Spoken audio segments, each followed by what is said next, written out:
Mesut Ozil, mantan pemain timnas Jerman keturunan Turki yang berusia 34 tahun, baru saja mengumumkan pensiun dari dunia sepak bola. Pemain yang dikenal sebagai playmaker handal atau nomor 10 klasik ini merupakan sebuah anomali di sepak bola Jerman. Lalu, bagaimana asal-usul Mesut Ozil yang berasal dari Gelsenkirchen hingga taklukan dunia di Brazil dan pensiun di tanah leluhurnya di Turki? Langsung saja kita mulai. Miroslav Klose menyebut di masa depan Ozil akan raih World Player of the Year. Pujian setinggi langit bagi pemain yang lahir di Gelsenkirchen di keluarga imigran Turki ini. Tumbuh dan berkembang di Akademi Schalke 04, Ozil dikenal sebagai bintang masa depan. Dengan gaya main yang elegan dan cerdik, ciri permainan yang jarang terlihat dalam pemain Jerman. Ozil menyebut teknik dan intuisi permainannya datang dari sisi Turki, sedangkan disiplin dan sikap di lapangan datang dari sisi Jerman. Kemampuan teknik diasah Ozil di lapangan kecil yang terkurung yang dijuluki sebagai sangkar kera Mesut oleh penduduk setempat di Lembah Ruhr. Setelah berkonflik dengan Schalke 04 karena nilai kontrak yang ditawarkan terlalu kecil, Ozil pindah ke Werder Bremen dengan nilai 5 juta euro di 2008. Bermain dengan nomor punggung 11, Ozil mencetak gol pertamanya di Bundesliga melawan Karlsruhe untuk bawa timnya unggul 2-1. Memainkan peran vital dalam skema Thomas Schaap sebagai sumber kreativitas, Ozil berhasil cetak gol kemenangan saat Werder Bremen kalahkan Bayer Leverkusen di final DFB Pokal 2009. Peran Ozil semakin besar di dalam tim setelah playmaker utama Diego pindah ke Juventus. Bermain sebagai nomor 10 di skema 4-4-2 Diamond, Ozil yang bertugas untuk menyuplai Claudio Pizarro dan Hugo Almeida di lini depan berhasil antarkan Werder Bremen finish ketiga di Bundesliga. Dari total 31 pertandingan, Ozil menyumbang 5 gol dan 17 assist. Nama Ozil juga mencuat di panggung internasional. Di Euro U21 2009, bintang Werder Bremen ini menginspirasi timnas Jerman untuk raih gelar pertama Jerman di kompetisi ini.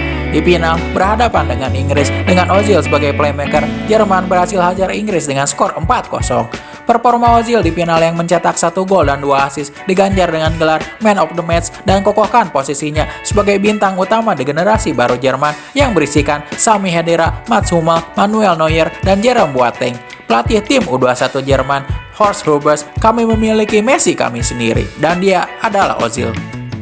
Performa Ozil di Bremen yang cetak 10 gol dan 29 assist di semua kompetisi memukau pelatih timnas Jerman Joachim Löw dan memasukkannya ke daftar 23 pemain yang akan berangkat ke Afrika Selatan untuk berlaga di Piala Dunia. Di atas kertas, Ozil menawarkan sesuatu yang berbeda di dalam skuad Jerman yang dipenuhi pemain yang tidak glamor namun efektif. Lukas Podolski, Thomas Muller, dan Miroslav Klose adalah pemain berkualitas di level tertinggi namun tidak memiliki apa yang dipunyai Ozil, yaitu flair atau bakat alami dan imajinasi. Joachim Löw memiliki skema pakem, yaitu 4-2-3-1. Dengan 2 gelandang bertahan di belakangnya, Ozil diberikan kebebasan untuk bergerak mencari ruang, melakukan kombinasi, menyusun serangan, dan melakukan penetrasi yang cerdas. Performa Ozil di Afrika Selatan menonjol dan jadi sorotan. Salah satu momen terbaiknya saat cetak gol melalui tendangan voli kaki kiri di tepi kotak penalti untuk kalahkan Ghana dan antarkan Jerman melaju ke babak berikutnya sebagai juara grup. Bintang Bayern Munich Philipp Lahm mengatakan setiap turnamen memiliki pemain yang reputasinya naik dan mudah-mudahan Mesut akan jadi bintang di turnamen ini. Di akhir turnamen, Jerman finish sebagai peringkat ketiga dan Mesut Ozil berkontribusi dengan 1 gol dan 3 assist. Performa yang membuat dirinya didatangkan oleh Real Madrid dengan nilai 15 juta euro dan mengalahkan tim lainnya yang mengincarnya macam Manchester United atas permintaan Wayne Rooney kepada Sir Alex Ferguson. Di bawah arahan Jose Mourinho, Mesut Ozil yang cetak 54 assist dalam 108 penampilan bersama Werder Bremen, performanya meningkat pesat. Di musim pertamanya di Spanyol, Ozil cetak 25 assist, tertinggi dari pemain manapun di kompetisi besar Eropa. Secara rata-rata, di Madrid, Ozil cetak 20 assist setiap musimnya. Ozil itu unik, tidak ada tiruan dirinya, bahkan yang buruk sekalipun, ujar Jose Mourinho. Performa Ozil di panggung internasional pun meningkat. Dirinya berhasil singkirkan pemain senior Michael Ballack sebagai playmaker utama pilihan Joachim Löw.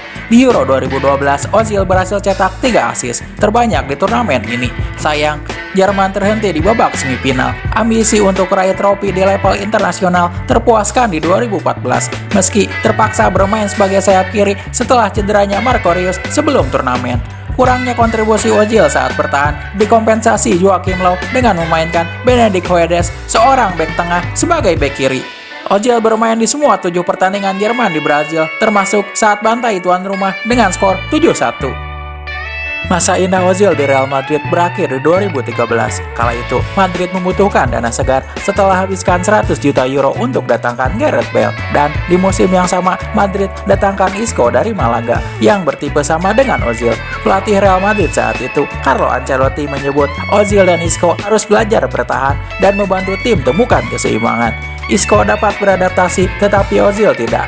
Secara ironis, gaya main Ozil secara positif disebut elegan, sedangkan secara negatif disebut malas dan lesu. Ini yang antarkan Ozil ke Real Madrid jadi alasan utama dirinya hengkang ke Arsenal yang memboyongnya dengan nilai 44 juta euro.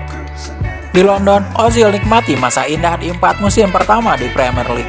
Ozil di musim perdananya berhasil antarkan Arsenal sudahi kuasa gelar sejak 2005 dengan raih Piala FA, kalahkan Hull City di final. Di musim yang sama, di semua kompetisi, Ozil cetak 7 gol dan 13 assist. 3 musim selanjutnya, Ozil berhasil raih 2 Piala FA, serta catatkan rekor sebagai pemain yang buat peluang gol terbanyak dengan 146 peluang dalam satu musim di 2016. Namun, di balik prestasi cemerlangnya, Ozil kerap dikritik media dan pundit Inggris karena gaya mainnya, serta sering menghilang di pertandingan besar bagi Arsenal. Gaya main Ozil yang merupakan perwujudan keanggunan bertolak belakang dengan gaya main yang populer di Inggris, yaitu permainan keras dan fisikal. Karirnya di Arsenal menukik setelah berselisih dengan Unai Emery yang mempertanyakan motivasi dirinya. Hingga di era Mikel Arteta, dirinya tidak masuk ke dalam daftar 25 pemain Arsenal untuk Premier League. Banyak yang berspekulasi hal ini karena masalah politik saat Ozil tunjukkan solidaritas dengan etnis Uighur di media sosial. Hal yang dibantah Arteta dan menjelaskan ini hanya murni masalah sepak bola. Gaya main Ozil yang minim berkontribusi saat bertahan tidak cocok dengan skema Arteta yang ingin menerapkan high pressing saat timnya kehilangan bola. Ozil di usia 32 tahun pindah ke Fenerbahce lalu ke Istanbul Başakşehir sebelum memutuskan pensiun di usia 34 tahun dengan alasan masalah cedera yang berulang. Pensiunnya Ozil meninggalkan legasi di sepak bola Jerman dan membuka jalan bagi tipe pemain seperti dirinya untuk bersaing di level tertinggi. Terima kasih sudah menonton video ini sampai selesai. Bila suka video ini, jangan lupa like, komen, dan subscribe untuk tak ketinggalan video terbaru lainnya.